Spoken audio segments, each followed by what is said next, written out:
दोस्तों, पंचांग के अनुसार इस साल भाद्रपद माह के कृष्ण पक्ष की अष्टमी तिथि की शुरुआत 26 अगस्त की रात 3:39 पर होगी। 27 अगस्त रात 2:19 पर इसका समापन होगा। ऐसे में 26 अगस्त 2024 के दिन कृष्ण जन्माष्टमी का व्रत रखा जाएगा।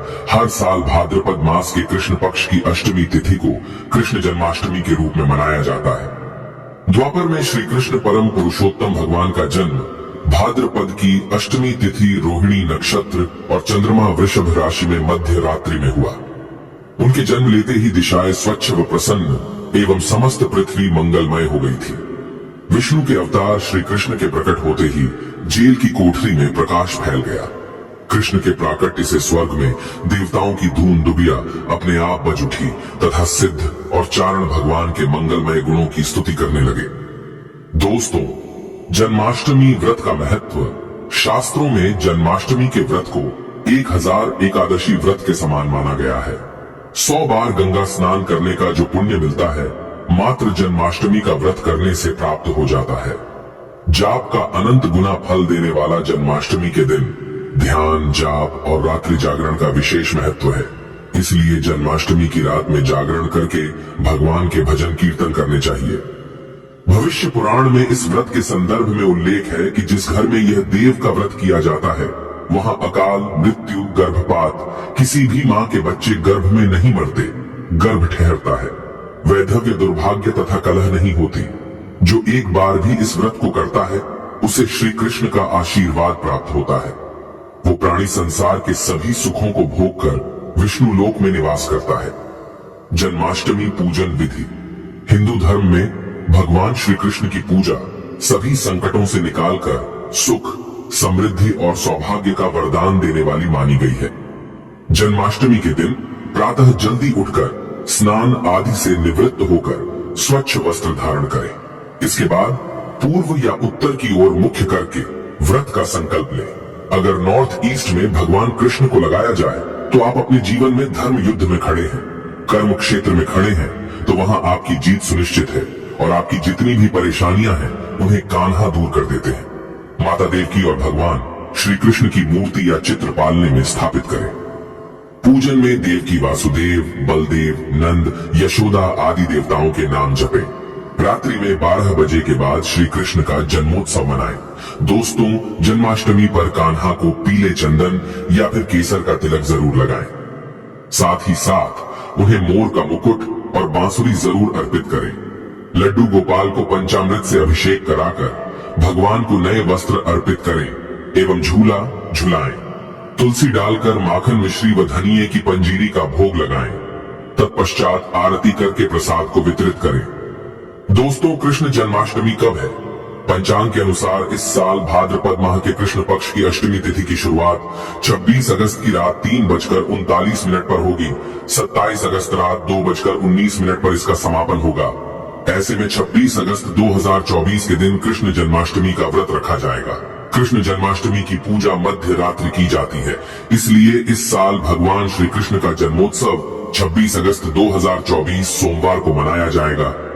दोस्तों, चलिए जानते हैं जन्माष्टमी पर श्री कृष्ण की जन्म कथा। दोस्तों, जन्माष्टमी की यह कथा चुपके से भी सुनने से समस्त तकलीफें, बीमारियां सब समाप्त हो जाती हैं।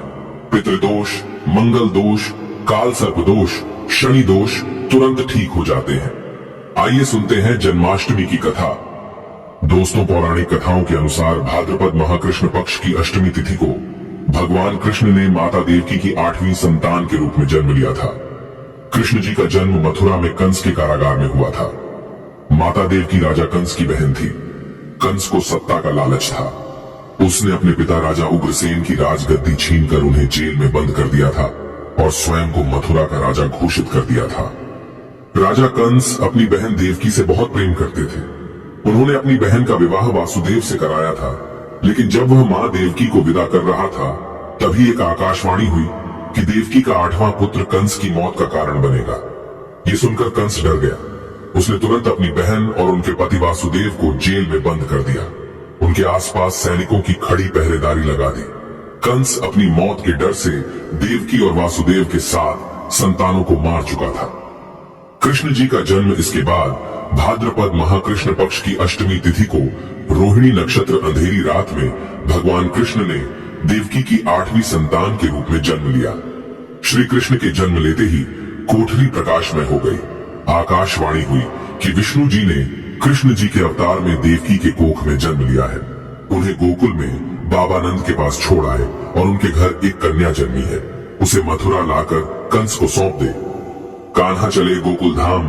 आकाशवाणी सुनते ही वासुदेव के हाथों की हथकड़ी खुल गई। सभी पहरेदार सोने लगे। कान्हा को एक टोकरी में बाल गोपाल को रखकर सिर पर रख लिया और गोकुल की ओर चल पड़े। कान्हा को गोकुल धाम ले जाने में वासुदेव को कई मुसीबतों का सामना करना पड़ा। यमुना नदी कृष्ण जी के चरणों को स्पर्श करने के लिए उफान पर आ गई, लेकिन चरण स्पर्श के बाद वो फिर से शांत पड़ गई। वो कान्हा को बाबा नंद के पास छोड़ आए और गोकुल से कन्या को लेकर वापस लौट आए। जेल अपने आप बंद हो गया और उनके हाथों में हथकड़ियां लग गई। कन्या के रोने की आवाज सुनते ही सभी पहरेदार उठ गए। कंस बंदी गृह आया। वो कन्या को देवकी और वासुदेव की 8वीं कन्या समझ उसे मारने चला, लेकिन वो आकाश में उड़ गई और फिर से आकाशवाणी हुई कि कंस को मारने वाला अब इस दुनिया में पैदा हो चुका है। बाबा नंद और उनकी पत्नी मां यशोदा ने कृष्ण जी का पालन पोषण किया। राजा कंस ने कृष्ण जी का पता लगाकर उन्हें मारने की खूब कोशिश की, लेकिन कंस की सारी कोशिशों विफल हुई और कृष्ण जी को कोई मार नहीं सका। अंत में श्री कृष्ण ने कंस का वध किया। राजा उग्रसेन को फिर मथुरा की राजगद्दी सौंप दी। इस तरह से जन्माष्टमी की व्रत कथा पूरी हुई। दोस्तों, आगे बढ़ने से पहले कमेंट बॉक्स में अपनी राशि भी डाल दीजिएगा। यदि हमारे पास कोई उपाय होगा तो वो आकर हम आपके कमेंट के रिप्लाई में बता देंगे। दोस्तों, जन्माष्टमी पर भूल कर भी ना करें। ये गलतियां तुलसी को लेकर ना करें। ये गलती जन्माष्टमी के दिन भूल कर भी तुलसी की पत्तियां तोड़ने से बचना चाहिए। दरअसल शास्त्रों में कहा गया है कि कृष्ण भगवान विष्णु के अवतार हैं और उन्हें तुलसी अति प्रिय है। ऐसे में इस दिन तुलसी की पत्तियां नहीं तोड़नी चाहिए। जन्माष्टमी से पहले आप तुलसी तोड़कर रख लें। बिना तुलसी के जन्माष्टमी का पर्व अधूरा है। भगवान कृष्ण किसी भी ऐसे भोग को स्वीकार नहीं करते जिसमें तुलसी पत्र ना पड़ा हो। ऐसा भोग पाप के समान होता है, जहरीला माना जाता है। चावल खाना, ये बात तो सभी जानते हैं कि एकादशी के दिन चावल नहीं खाने चाहिए, लेकिन बहुत ही कम लोग जानते हैं कि जन्माष्टमी के दिन भी चावल को खाना वर्जित होता है। चाहे आप व्रत रखें या ना रखें, लेकिन जन्माष्टमी के दिन चावल खाना शुभ नहीं माना जाता। तामसिक भोजन जन्माष्टमी के दिन तामसिक भोजन वर्जित माना जाता है। ऐसे में इस दिन मांस, मदिरा, प्याज और लहसुन नहीं खाना चाहिए।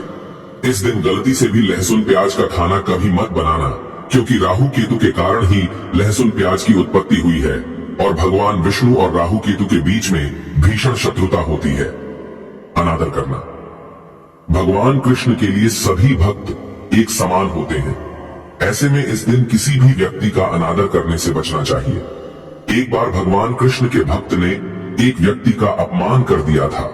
उसी क्षण भगवान कृष्ण ने अपने भक्त को श्राप दिया था, इसीलिए किसी का भी अपमान ना करें। गाय को सताना, गाय भगवान कृष्ण को बहुत ही प्रिय है, क्योंकि कृष्ण अवतार में उनका पालन पोषण एक ग्वाले के घर में हुआ था। ऐसे में जन्माष्टमी के दिन किसी भी गाय और बछड़े को भूल कर भी नहीं सताना चाहिए। भगवान कृष्ण गाय को सबसे प्रिय मानते हैं। गाय माता को सबसे ज्यादा प्यार करते हैं, इसीलिए गाय को इस दिन रोटी, फल वगैरह मिठाई अवश्य खिलाएं। जन्माष्टमी के दिन केवल सात्विक खाना खाएं। जन्माष्टमी व्रत में दूध और दही जरूरी है।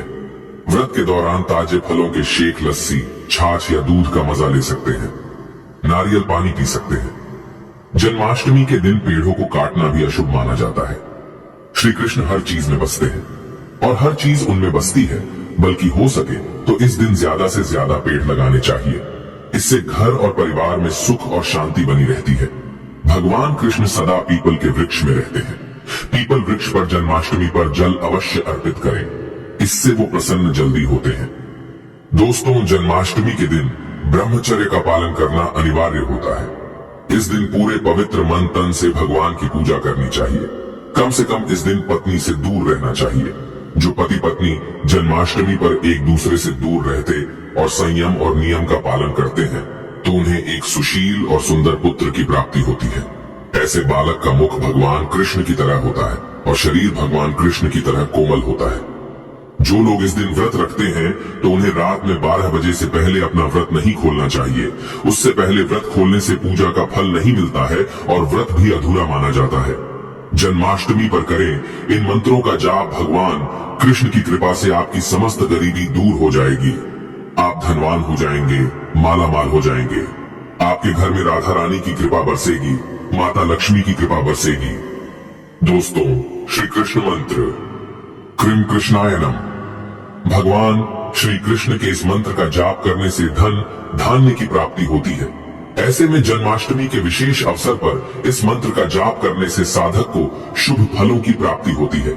हरे कृष्णा कृष्णा कृष्णा हरे हरे, हरे राम राम राम हरे हरे करने से भगवान कृष्ण के कान खड़े हो जाते हैं। वो भक्त की पुकार अवश्य सुनते हैं। कम से कम इसका जाप 21 बार अवश्य करें या 108 बार भी आप कर सकते हैं। बहुत ही शुभ माना जाता है। दोस्तों, जन्माष्टमी पर जो स्त्री भगवान लड्डू गोपाल को झूला झुलाती है उसे अनंत काल तक बांझपन का सामना नहीं करना पड़ता है। भगवान लड्डू गोपाल की कृपा से ऐसी स्त्री को सुंदर पुत्र की प्राप्ति होती है। दोस्तों, जन्माष्टमी पर मोर पंख अवश्य लाएं और मंदिर में स्थापित करें। भगवान कृष्ण की बंसी जन्माष्टमी पर अवश्य लेकर आए। अगर आप व्रत रख रहे हैं तो भगवान लड्डू गोपाल के खिलौने आदि जरूर लेकर आना। इसे लाना मत भूलना। और जन्माष्टमी पर कौड़ियां आप ला सकते हैं, भगवान कृष्ण की स्थापना कर सकते हैं। इस दिन गलती से भी किसी भी व्यक्ति को गिफ्ट के तौर पर भगवान कृष्ण को उपहार में कभी मत देना। इससे घर की लक्ष्मी रुष्ट हो सकती है। जन्माष्टमी पर सोने, चांदी, तांबा, पीतल की खरीदारी कर सकते हैं। शुभ माना जाता है जन्माष्टमी पर पालना अवश्य लेकर आना। इसमें लड्डू गोपाल जी झूला झूलेंगे। दोस्तों, जन्माष्टमी पर तुलसी माता के सामने भगवान कृष्ण के 4 नाम जैसे गोपाला, गोविंदा, देवकी नंदन और दामोदर पुकारे और साथ ही ओम नमो भगवते वासुदेवाय नम मंत्र का जाप करें। ऐसा करने से सभी समस्याएं दूर हो जाएंगी। माता तुलसी आपके घर को धन धान्य से भर देंगी। जन्माष्टमी के दिन भोग में मक्खन के साथ तुलसी दल जरूर डालें और वो भगवान कृष्ण को अर्पित करें। दोस्तों, जन्माष्टमी के शुभ अवसर पर करें नमक का विशेष उपाय। दोस्तों, मैं ईश्वर की सौगंध खाता हूँ। नमक का यह उपाय करने से आपके समस्त पाप नष्ट हो जाएंगे, गरीबी दूर हो जाएगी, आपकी नौकरी लग जाएगी। संतान प्राप्त हेतु व्यापार चलाने के लिए भी यह उपाय जरूर करें। दोस्तों, हम भी नमक का यह उपाय जरूर करते हैं। मैं ईश्वर की सौगंध खाता हूँ। अगर आपने यह उपाय कर लिया तो आपको करोड़पति होने से कोई नहीं रोक पाएगा। भगवान कृष्ण का विशेष आशीर्वाद मिलेगा। आइए जानते हैं नमक का विशेष उपाय। दोस्तों, उपाय है एक नमक का पैकेट, 50 ग्राम सूखी लाल मिर्च, 500 ग्राम चावल, 100 ग्राम उड़द की दाल, 250 ग्राम आटा और 11 रुपए की दक्षिणा तथा एक पानी की बोतल और 5 रुपए के काले तिल। बस इतनी सी सामग्री एक थैली में एकत्रित कर ले। दोस्तों, उसके बाद किसी भी गरीब बुजुर्ग या गरीब महिला को चुपके से दान दे दे और पीछे मुड़कर ना देखे, घर को वापस चले आए। दोस्तों, आप यकीन मानो गुरु परंपरा से प्राप्त ये महाउपाय आपकी काया पलट कर रख देगा। दिन दुगनी रात चौगुनी आप तरक्की करेंगे। दोस्तों, ये उपाय हम भी जरूर करते हैं। महापुस्तक और शास्त्रों में लिखा महाउपाय आज हम आपको बता रहे हैं। ये उपाय जन्माष्टमी के दिन जरूर करें। मैं ईश्वर की सौगंध खाता हूँ, आपका भाग्य उदय हो जाएगा। दोस्तों, ये उपाय मैं हर जन्माष्टमी के दिन जरूर करता हूँ। आप भी ये मौका हाथों से मत जाने देना। सच्चे दिल से कमेंट बॉक्स में जरूर लिखें राधे राधे, जय श्री कृष्ण।